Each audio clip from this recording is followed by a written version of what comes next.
Welcome to the Health on Track podcast. Let's talk well-being. Welcome to the Health on Track podcast, offering you a shot of wellness. I'm Yasmin, and I'm the Member Engagement and Communications Manager at GIG Gulf Insurance. Today's episode is about the core of our being, our hearts, those machines that beat for us 100,000 times a day. So how can we keep them healthy and take care of them? That's what this discussion is all about. Joining us today is Dr. Adam Mather, Consultant Interventional Cardiologist at Mediclinic City Hospital with 15 years of experience. He is fully competent in all aspects of inpatient and outpatient general cardiology, as well as coronary intervention procedures, cardiac CT, and cardiac MRI. Dr. Mather has a keen interest in medical education and was an Honorary Senior Lecturer in Cardiology at the Hull York Medical School in the UK. Thank you so much for joining us today. My pleasure. Thank you for inviting me. So I know heart health is, everybody knows, you have to keep your heart healthy, but how can we keep our heart healthy? Well, I mean, that's a very broad kind of question, and we'll delve into it. I think one of the key features about heart disease is how common it is. And some of the statistics that I say to my patients in a clinic, for example, to raise awareness of how serious a problem it can be, is that cardiovascular disease, which is an umbrella term, I guess, for heart attacks and strokes mainly, accounts for more deaths than any other disease entity in the world. Okay, and if you look at 2019 figures from the World Health Organization, there were 18.6 million deaths per year in that year from cardiovascular disease. And to put that into context, there were 10 million deaths from all forms of cancer. Lung cancer, breast cancer, colon cancer, all put together. So nearly twice as many deaths from cardiovascular disease. So it is a huge healthcare problem. But perhaps the most alarming statistic to match that is that 75% of all heart attacks and strokes are preventable. And so that really leads into your question of what can we do to prevent it? So some of that obviously is a burden of responsibility on us as healthcare professionals to do more, to identify risk factors early, to intervene at an earlier stage so we can prevent risk factors developing and contributing to disease. But some of that burden of responsibility falls on the person, let's say, before they become a patient. And that's what we're really trying to improve upon by podcasts like this and health information awareness, by kind of explaining to the population, what can you do to stave off heart disease? And I think the core features are really diet, exercise, and never smoking. Those are never. These are the three areas to really focus on. If we take the latter first, smoking, because you seemed a little bit disappointed when we said never. If this is going back 25 years now, so this is when I was back in the UK, the NHS put forward what's called a national service framework for how can they reduce the number of deaths from heart attacks. And one of the three key features of that program was to set up smoking cessation clinics. So that if we can reduce smoking across the population, we will see the rates of heart attacks fall. And indeed, that's exactly what happened within a year of introducing smoking bans across the country. We saw the incidence of heart attacks fall within 12 months. So never smoke is definitely the message. And then it's diet and exercise and what can people do in those domains, or what do they need to know? The important things are a healthy, balanced diet, I think, not to be necessarily too restrictive, because that tends to be a diet that people can't sustain. And the three core areas on the diet, from my perspective anyway, as a cardiologist, would be, number one, try to reduce sugar. And pretty much any doctor from any specialty will tell you that. We see rates of diabetes going through the roof now. 1 in 4 adults in the UAE is diabetic. That's due to rise to about 1 in 3 adults over the next 10 years. So it's a huge problem locally. And so try to reduce refined sugar in your diet. So that's the cakes, biscuits, sweets. Try to reduce starchy carbohydrates that tend to turn to sugar quite quickly in your bloodstream, in your body. So that's your kind of white carb, so to speak, of rice, bread, pasta, potatoes. And by trying to reduce that, you will reduce your blood sugar levels, which again, as I say, is a risk factor for developing diabetes. Number 2 would be salt. because if we can reduce salt in our diet, we reduce the chances of high blood pressure. So salt directly contributes to our blood pressure, and hypertension, which is high blood pressure, is one of the major risk factors for developing heart disease. And then number 3 is looking at cholesterol. And so people are aware that cholesterol is a risk factor for developing heart disease. Yeah. And so there are good fats and bad fats. I guess 20 years ago, the kind of feeling was all fats are bad. Generally. And that's not true. Okay, so I think we've learned a lot, both as doctors and the population, that actually there are good fats and bad fats. The bad fats tend to be, and this again is controversial in some parts, derived from animal products. So red meat itself and dairy, full fat dairy. Okay, so full fat milks, yogurts, creams, cheese, these kind of things. So trying to reduce that, you don't have to get rid of it, but trying to reduce that in your diet if it's a core feature of your diet, and replacing it with different types of, let's say, proteins for your as a replacement for meat. So oily fish like salmon, trout, mackerel, excellent source of omega-3 oils, which are essential fatty acids that help to lower your bad cholesterol and increase your good cholesterol. Trying to use better oils like olive oil. Helps to lower your bad cholesterol, and so use that as your preferred oil if you can. Nuts and seeds are good for you. They're good fats. Avocados. So these are kind of trade-offs in terms of the fats in your diet. So from a dietary perspective, it's sugar, salt, fats. These are the kind of things to focus on. Exercise perspective? Yeah, and then exercise. So basically, we all need to do more exercise. Fitting it into your busy schedules, daily schedules is difficult. But if we look at the American Heart Association and the European Society of Cardiology, both are aligned in their advice for how much exercise we need to do. And it's pretty straightforward. It's 30 minutes of moderate intensity exercise 5 days a week. So that's about 150 minutes of exercise per week. That's minimum. Now, ideal is double that, about 300 minutes per week, so an hour a day or 5 days a week.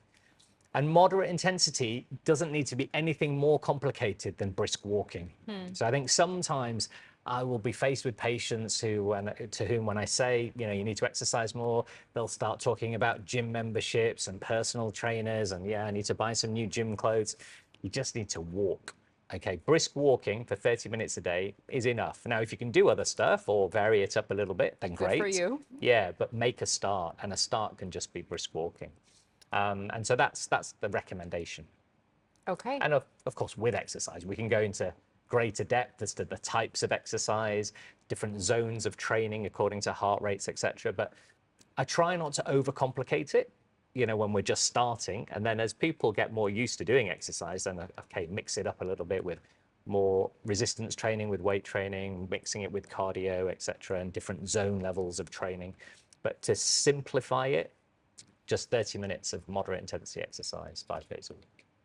So, because just now when you were talking about exercise and you said like you could be resistance training or you could do cardio. Yeah. So isn't cardio ideal for heart health? Yeah, so it wasn't necessarily resistance training or cardio. I think you should do both. Okay. And again, this is when you crank up the level of sophistication of your exercise program. I think when people are starting from scratch, so like, people can't remember the last time they went for a run or something like that, then you just want to start basic. And I find that if you make things sort of from the get-go a little bit unachievable or sounds unachievable, people won't start. Yeah. So I will even say to people, look, just 10 minutes a day, 15 minutes a day, work yourself up. So try not to kind of put them off. You just need to get started, because like with anything in life, consistency is the key, right? So doing it every day or 5 days a week, that's what you need to achieve. Whether it's 10 minutes, 5 days a week, or, whatever it may be, just being consistent.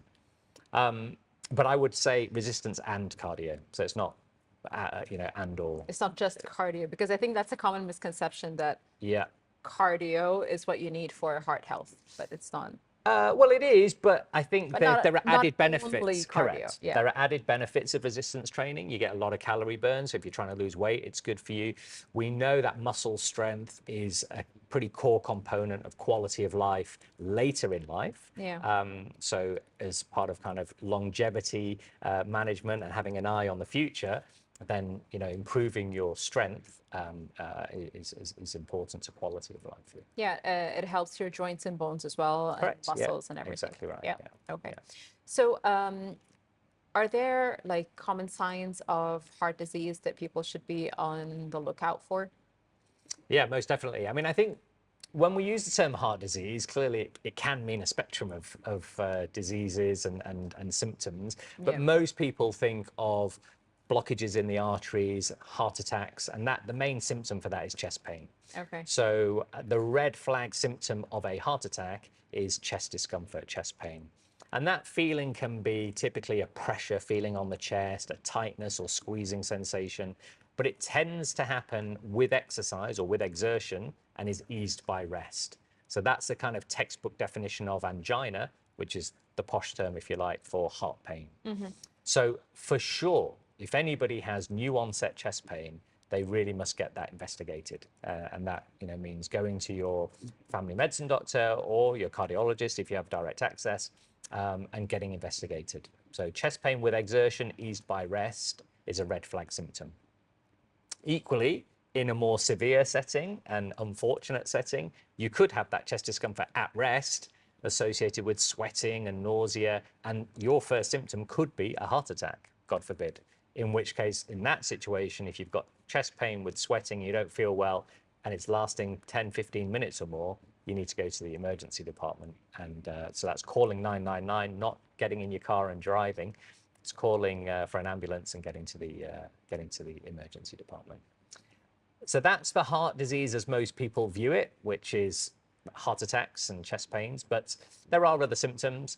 Undue breathlessness. So if you find that, walking short distances, which you could normally do fine, you're feeling breathless, or climbing stairs, you're getting breathless, then you need to get that investigated as well. All symptoms need to be investigated, but the four main heart symptoms are chest pain, breathlessness, palpitations, which is an awareness of your heart beating. So, as you pointed in your introduction, our heart beats 100,000 times a day, let's say, but we're blissfully unaware of it, right? We don't feel it. So if you are aware of your heart beating in your chest, that's unusual, and that's palpitations. That should warrant investigation as well. And then the final symptom of the heart is dizziness or blackouts. So if you find that, if you ever lose consciousness, clearly you need to get investigated. But even undue dizziness where you feel lightheaded, then that should be investigated too. Okay. So, I mean, if someone is not experiencing any of those symptoms, how often should we be getting checked, just as a general checkup? Yeah, it's a great question. So here in the UAE, unfortunately, we have a very high prevalence pool for risk factors for heart disease. And those are namely high blood pressure, which we've talked about a little bit, diabetes, cholesterol, high cholesterol, smoking. And then the fourth main risk factor is family history of heart disease. Okay, but the other four that I mentioned, the first four, they're modifiable risk factors. And in the UAE, the average age of a first presentation of a heart attack is about 52 years of age, which is very young. If we compare that to Europe, the average age of a first presentation of a heart attack is about 62. Oh, wow. So about a 10-year difference. And that's because of this high prevalence of risk factors locally. So it means really, therefore, we need to be getting our heart health checked earlier. And I would say really from the age of 40, at least, maybe even 35 locally, because of the statistics I just mentioned, you need to be knowing what your blood pressure, sugar, and cholesterol levels are pretty much on an annual basis. Okay, I mean, if they're normal and you're 35, you could maybe wait a couple of years, but pretty much on an annual basis, you should try to know what your blood pressure, sugar, and cholesterol levels are. Now, lots of people have a blood pressure machine at home, or they have the fancier devices now, wearable devices, watches that can measure your blood pressure. So you could get that done out of the hospital setting, but clearly to check your cholesterol and sugar, that requires a blood test to be done somewhere. And so that has to be an intentional check to make. So that would be my recommendation. Clearly, if any of those things became abnormal, it might trigger some other investigations as well. But that would be from a health check point of view on an annual basis from the age of 40, blood pressure, sugar, cholesterol. Okay, fair enough. How much does stress impact heart disease? Yeah, I was kind of surprised when you didn't mention it as one of the factors. That I didn't mention it, or that Yeah, I I did? mean, Yeah. here you mentioned blood pressure, you mentioned cholesterol, diabetes. I was Yeah. waiting for stress, but it didn't go there. Yeah, I mean, the reason I didn't is because stress is so variable and it's not really measurable. Okay, so there's no litmus test for how stressed a person is. It's a very individual kind of feeling. Yeah. And it changes with circumstances. Even in any one individual's life, their stress levels are up and down over time. So stress can be separated, if you will, into acute stress and chronic stress. So acute stress could be something like a bereavement or a breakup, something like that, where there's high emotional stress. And that, believe it or not, can lead to a syndrome called broken heart syndrome. And so this is where, in a very acute setting, the heart muscle can be affected, and you can have what's called a cardiomyopathy, a heart muscle problem. The posh term for it is Takotsubo cardiomyopathy, but we won't go into that now. But it is broken heart syndrome. So in an acute setting, emotional stress can cause heart problems. In a more chronic setting, meaning stress over weeks and months and maybe more, you increase your circulating stress hormone levels like adrenaline and cortisol, and these have negative impacts on your cardiovascular health. So they can put your blood pressure up, they can affect your metabolic state, so increase sugar levels, which again are all triggering risk factors for developing heart disease. And they increase levels of inflammation as well. And what we've known now, or what has become very trendy now over recent years, is that inflammation is a major contributor to many chronic health conditions. And so if we can reduce inflammation, we're going to reduce incidence of things like heart disease. Earlier, when you were talking about food and how there are good foods for you and foods that are bad for you, you mentioned omega-3. So what are other supplements that you think support heart health? Okay, yeah. So although I mentioned omega-3, I am not a huge advocate of necessarily advising patients to buy supplements. But they do. They do, that's right. But I'm more of an advocate for incorporating these things as part of your diet. So when it comes to omega-3 and fish oils, look, some people just don't like fish, or it's just never been part of their diet culturally or something like that. So I can understand that. And if that is the case, then yeah, purchasing omega-3 oils is a perfectly reasonable thing to do. But they are directly extracted from the fish. So if you ever bit into one of these capsules, they taste quite fishy. And so, yeah, trying to replace, say, the red meat dishes in one's weekly diet with fish kind of is a win-win situation. You reduce the bad fats potentially from the red meat, and you improve the good fats from the oily fish. So that's a better way of doing it. In terms of other supplements, a little bit depends. I'm more of an advocate of testing, and if you're deficient in something, then supplement by all means. But we wouldn't really necessarily advocate any other supplements specifically for heart health. So zinc, magnesium, these are one of the vitamin B. Yeah. So not routinely. Now, if people have any symptoms, like, for example, cramps or difficulty sleeping, then magnesium can be beneficial in those cases. But would we recommend magnesium, vitamin B for everybody universally? I don't think so. It's the data's not there to support that. That's going to dramatically improve population heart health. But if you have symptoms of a deficiency, then first thing would be to check what your levels are, and then to supplement if you are deficient, or if you have symptoms, to maybe try supplements to alleviate symptoms. But as a routine broad base across the population, not really proven to reduce the incidence of heart attacks, for example. So what should we test for within these minerals or nutrients that could support heart health, so that we know if we need to take pills for it? Yeah. Again, it's symptom driven rather than just routine testing, but vitamin B12 potentially, vitamin D potentially. So certain things are there to reduce inflammation and to improve immunity. So it's where zinc and others come in. But I think unless you really have clear symptoms of a deficiency, you don't need to check for those kind of mineral deficiencies per se to improve heart health, because we don't have the data for that. And you will have maybe been aware there's a real trend for vitamin D, but actually insurance companies have stopped, paying for vitamin D tests because actually there's no data to say that it's going to improve things like heart health if you just take vitamin D supplements. And so when we're trying to practice evidence-based medicine, then it's only really if you've got symptoms that you want to be testing for those things. Okay. So if someone is at risk of heart disease, I mean, they're not obviously at a critical stage yet, but they are somewhere not good. Can lifestyle changes be enough to kind of contain the situation, or do they always need medication or maybe even surgical intervention?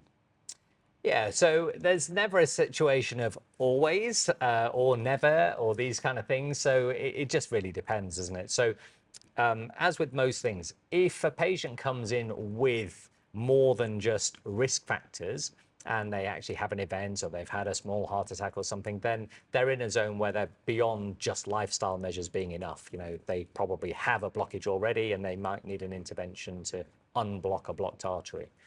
If we're at the early stages, then this is where lifestyle change has the greatest benefit in terms of long-term prevention of problems, or what we call primary prevention.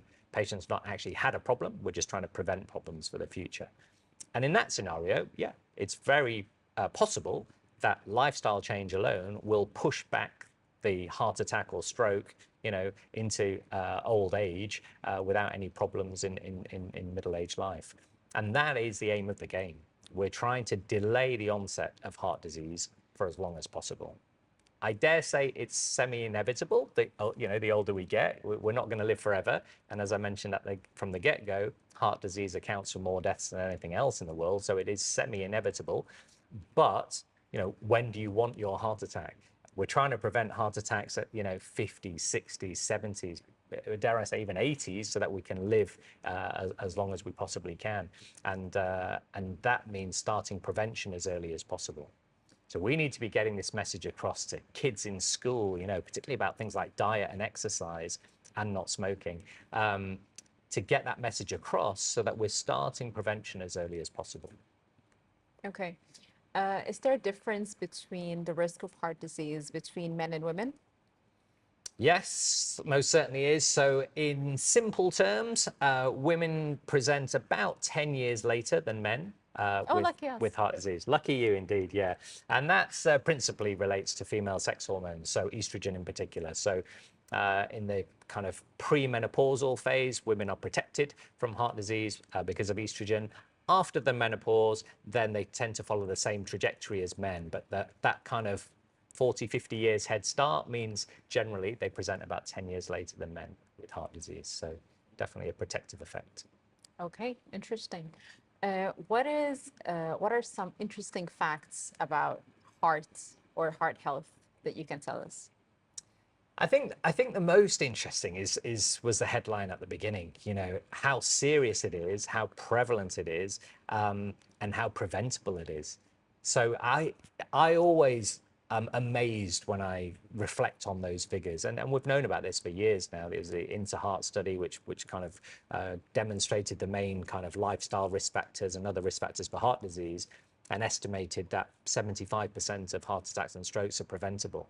So when you're trying to put that into context of the biggest killer of people in the world, and 3/4 of that is preventable, that's astonishing. Yeah. So that should be the kind of alarm bell in our minds to say we've got to do whatever we can because it is so preventable. And so that's what I always kind of repeat to my patients so that they really understand that while this is a serious condition, there's lots that we can do to prevent it.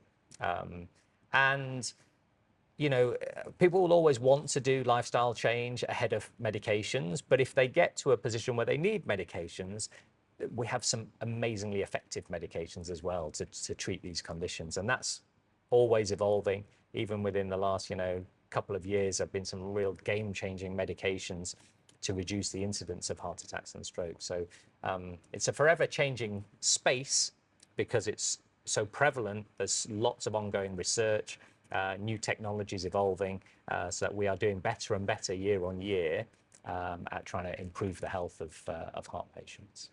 Does the medication that you mentioned help even if it's someone who has a strong family history of heart disease?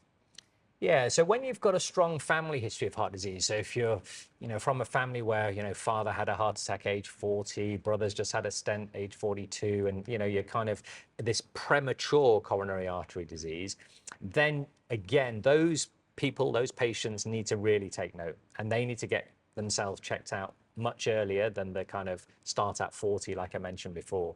You could arguably, depending on how strong the family history is, start getting heart checks in your 20s, depending. Commonly, in that kind of family history, cholesterol tends to be a major influencer. So often it's very, very high levels of bad cholesterol, LDL cholesterol in the bloodstream. That is the main risk factor for them having early or premature coronary artery disease. And that's a simple blood test to check that out, and treatment can be started early to try and prevent. It might be that those patients need to do more formal cardiac testing, things like CT coronary angiograms to have a look at their arteries and see, am I in the same boat as my father who had a heart attack age 35, and you can actually look at your arteries and see. And so for sure, a distinction from the advice to the general population are those people who have a strong family history. If you have a strong family history, you really must get looked at and checked out earlier, because it's very preventable potentially. Okay. Yeah. Great. Any other advice you'd like to share or something you'd like to highlight with our audience? Really, it's to take a keen interest in health. Pretty much when you follow social media now, the most recurring health advice that you get pertains to cardiovascular disease. So obviously, as a cardiologist, I'm a bit biased in my own specialty and I don't think much beyond the heart. But actually, when it comes to kind of general health advice, it pertains to cardiovascular disease because it is so common and potentially lethal. But there are simple things that we can all do. We're all going to eat every day, so we can make those meals healthier. And we're only going to do that if we're conscious about it. And so that's things like this, raising awareness, people taking an interest in what they are consuming. We always say try to avoid sort of processed foods and anything in a packet, but you can check the labels and look at, the calorie counts, the sugar counts, the salt counts on packaged foods. We can understand that we need to eat more fruits and vegetables, get the vitamins and minerals, essential ones into our system. And so we can always do more. Similarly with exercise, I think we all kind of appreciate that exercise is a good thing, but we kind of maybe use excuses that we don't have time. But start small, start simply, 10 minutes, 15 minutes, find the time and be consistent and work your way into it. And then, the bit that you didn't like, the smoking bit. It's not that I didn't like it, I was just surprised with the never. Yeah, smoking is a binary thing. You either smoke or you don't. And unless you view it like that, you're never going to really have the motivation to stop.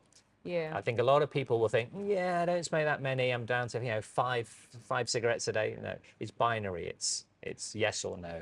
And that, again, is a really important thing. I mean, this part of the world, particularly, I would say it's almost culturally acceptable to smoke. It's very much culturally acceptable. Yeah, exactly. So particularly say something like shisha, and again, people have this misconception that, it's not smoking. I mean, it absolutely is, but it's it's a cultural thing. So trying to break cultural barriers is very difficult. Yeah. And that requires a lot of information, dissemination of information, education and learning to do that. But when the kind of goals or the kind of benefits are so clear in terms of reduction of heart attacks and strokes, then hopefully it's worthwhile for people to take on board these messages. I just also want to highlight, so it's when we say stop smoking, it's all types of smoking. Cigarettes, shisha, vape, e-cigarettes. Yeah, I mean, okay, so look, the kind of fundamental for all of those things that you mentioned is nicotine. Nicotine is the chemical addiction to smoking. Obviously, vaping, there is no smoke, there is no tobacco, there's no heating. So that arguably should be the safest, although there are issues about causing lung inflammation and Popcorn things lung, like I this. think, do they call it? Yeah, I mean, there was kind of major scandals a few years back in America where there's a lot of lung inflammations, but generally there's no tobacco in there, there's no heating of the tobacco, so it should be safer than, say, electric cigarettes, where there will be some formaldehyde production, so there will be some carcinogenic effect, but equally that is less than smoking, as in normal smoking of cigarettes or shisha. But in certain countries, like Australia, for example, vaping is banned, apart from by prescription. And it's given by prescription as a means of smoking cessation. So you can wean yourself off the nicotine addiction by adjusting the dose of the nicotine in the vape to kick the habit, basically. And I think if you're going to use these nicotine replacements, then use them systematically like that to kick the habit. You know, as a non-smoker, it always sounds a bit preachy, doesn't it, when you say stop smoking, it's easy. It's not, and I appreciate that. You know, if you have got that chemical addiction, it's difficult, but you've got to start with the intention, have the motivation, and if it's difficult that you can't just stop cold turkey, then maybe find a strategy that you can wean off the nicotine addiction to ultimately be able to stop. Okay, great. Thank you so much, Dr. Adam, for Welcome. joining us It's been a today. pleasure. Hopefully it's been useful. You've told us, it was very useful. Great. You've given us a lot of information. Thank you. My pleasure. To everyone listening, we've given you the roadmap to taking care of your health, and we hope you follow it. And please share the episode with your loved ones so they can follow it too. We're available on YouTube video and music, Spotify, Apple Podcasts, and Rami and Amazon Music. Stay well and keep thriving.